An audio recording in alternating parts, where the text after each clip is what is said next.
राधे राधे। मेरा नाम है निकिता शर्मा और आप सभी का स्वागत है श्रीमद् भागवत गीता की इस श्रृंखला में। पिछले श्लोकों में हमने समझा कि किस प्रकार नियत कर्तव्यों को कष्टप्रद और शरीर को व्यथा देने का कारण समझकर किया गया त्याग रजोगुणी कहलाता है, कभी लाभदायक और उन्नत करने वाला नहीं होता। चलिए आज बढ़ते हैं अगले श्लोकों की ओर। श्रीमद् भागवत गीता के 18वें अध्याय के 9वें श्लोक में कहा गया है, कार्यमित्येव यत् कर्म नियतं क्रियते अर्जुन, संगम त्यक्त्वा फलं चैव स त्यागः सात्विको मतः। अर्थात हे अर्जुन, जब मनुष्य नियत कर्तव्य को करणीय मानकर करता है और समस्त भौतिक संगति तथा फल की आसक्ति को त्याग देता है तो उसका त्याग सात्विक कहलाता है। नियत कर्म इसी मनोभाव से किया जाना चाहिए। मनुष्य को फल के प्रति अनासक्त होकर कर्म करना चाहिए। उसे कर्म के गुणों से विलग हो जाना चाहिए।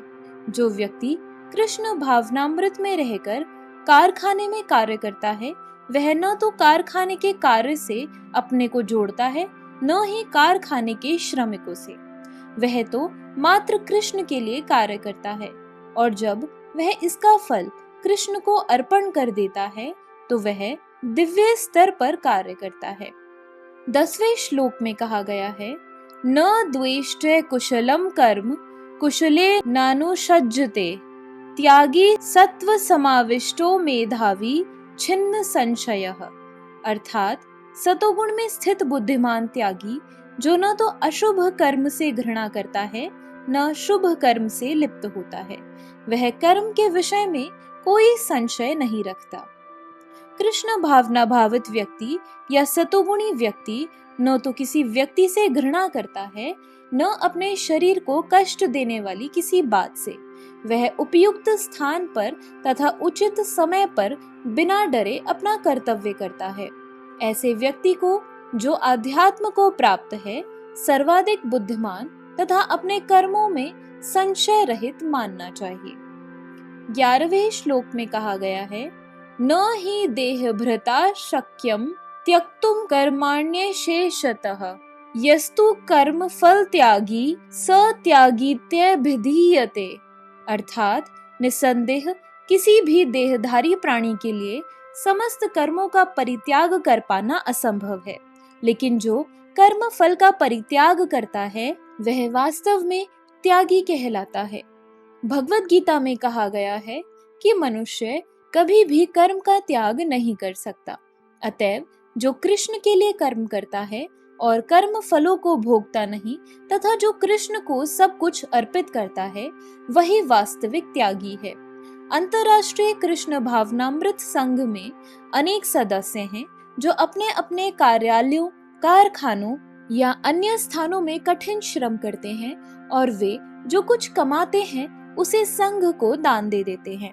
ऐसे महात्मा व्यक्ति वास्तव में सन्यासी हैं और वे सन्यास में स्थित होते हैं।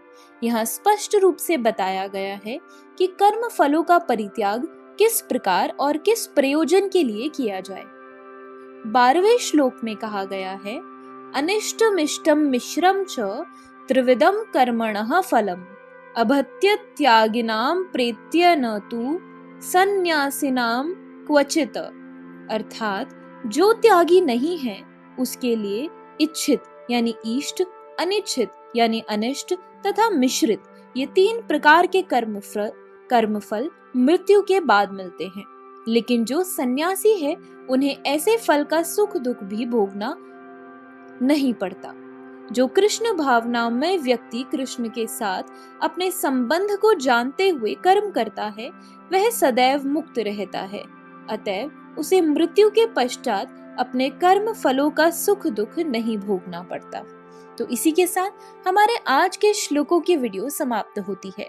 अगर आप सभी लोग श्रीमद् भागवत गीता की इस श्रृंखला में हमारे साथ हैं तो हमें अपने विचार कमेंट सेक्शन में जरूर बताएं और इस वीडियो को अपने परिवारजनों और मित्रगणों के साथ जरूर शेयर करें ताकि उनके जीवन में भी इस सुंदर ज्ञान के आगमन के कारण कोई बदलाव हो सके। तो चलिए अब मिलते हैं अगले श्लोकों के साथ एक नई वीडियो में।